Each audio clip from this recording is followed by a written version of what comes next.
Hi friends, welcome to my channel. It's me Srisudha. Akshaya Tritiya రోజు పూజ అండి. ఇది సోమవారం రోజు చేసుకున్నాను అనమాట. ముందు రోజు కూడా ఉందనమాట అండి. ఏప్రిల్ 19వ తారీఖున అక్షయ తృతీయ కదా, మధ్యాహ్నం నుంచి స్టార్ట్ అవుతుంది అనేసి ఆ రోజు చేసి మళ్ళీ మరుసటి రోజు మార్నింగ్ మండే రోజు మళ్ళీ పూజ అనేది నేను సెకండ్ డే కూడా చేసుకున్నాను అనమాట, అమ్మవారి పూజ.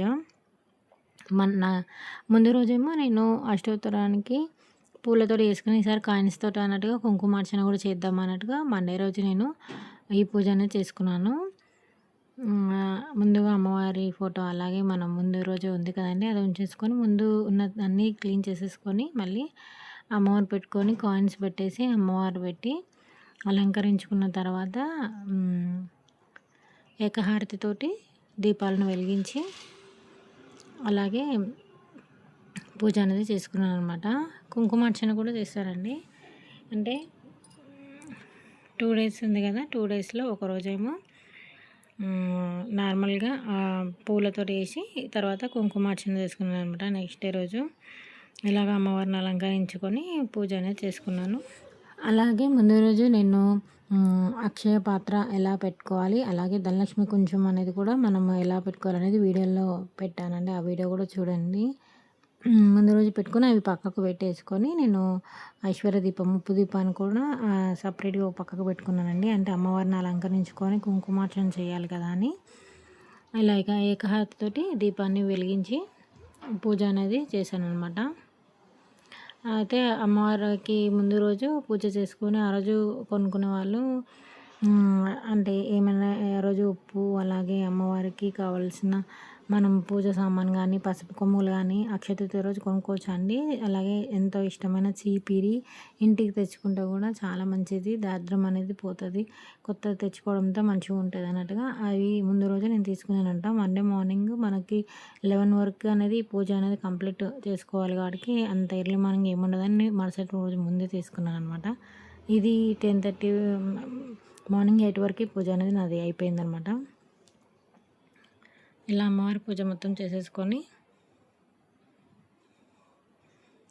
తర్వాత కుంకుమార్చన అనేది చేసుకున్నాను అనమాట అండి. మన అష్టోత్తర శతనామాలు ఉంటుంది కదా, దాంతో కుంకుమార్చన అనేది అమ్మవారికి చేసుకొని పూజ అనేది కంప్లీట్ చేసుకున్నాను అనమాట. ఇప్పుడు అమ్మవారి అష్టోత్తరానికి నేను కుంకుమార్చన చేస్తున్నాను అనమాట అండి. ఇలా ఒక చిన్న బౌల్ తీసుకొని ఆ బౌల్లోకి ఒక 1 రూపీ కాయిన్ వేసుకొని అమ్మవారికి కుంకుమార్చన చేసుకుంటాను అనమాట. అయితే ఈరోజు కూడా మండే రోజు కూడా అన్నీ తీసుకోవచ్చండి. బయటికి వెళ్ళి తీసుకోవాలనుకునే వాళ్ళు, ముందు రోజు తీసుకోలేని వాళ్ళు ఈరోజు మార్నింగ్ ఉప్పు కానీ చీపిరి కానీ అలాగే అమ్మవారికి ఎంతో ఇష్టమైన లక్ష్మీ గవ్వలు అలాగే పసుపు కొమ్ములు అవి మనం తెచ్చుకొని పూజలో పెట్టుకొని అవి మనం పూజ అయిపోయాక బీరువాలో కూడా దాచుకోవచ్చు అండి. చాలా మంచిది అనమాట. అలాగే ఈ రోజున కొత్త కుండ అనేది ఇంటికి తీసుకొచ్చుకోవచ్చు. అలాగే కొత్త కుండలో వాటర్ పోసి దానం అనేది చేయొచ్చు. గొడుగులు, చెప్పులు మనము వేరే వాళ్ళకి దాన ధర్మాలు అనేది చేయొచ్చు అనమాట. అన్నదానం కూడా చాలామంది వరకు చేస్తారనమాట. ఇష్టం అండి, ఎవరి ఇష్టం వాళ్ళది. అలాగే ఈరోజు చాలా ఎంతో ముఖ్యమైనది, గోల్డ్ కొనుక్కునే వాళ్ళు కూడా గోల్డ్ కొనుక్కుంటారు.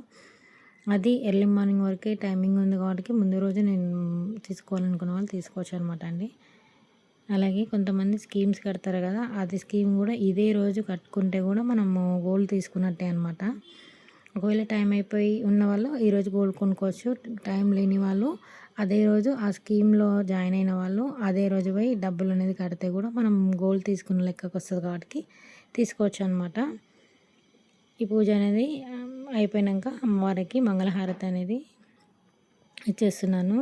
ఇలా పూజ మొత్తం కంప్లీట్ అయిపోయిందండి. 2 డేస్ మండే రోజు అలాగే సండే ముందు రోజు, నెక్స్ట్ డే మండే రోజు 2 రోజులు పూజ అనేది చాలా బాగా జరిగింది. ముందు రోజు వీడియో కూడా నేను పోస్ట్ చేస్తున్నాను అనమాట. అది కావాలనుకున్న వాళ్ళు చూడండి. Thank you for watching to my channel. Subscribe to my channel. It's Srisudha.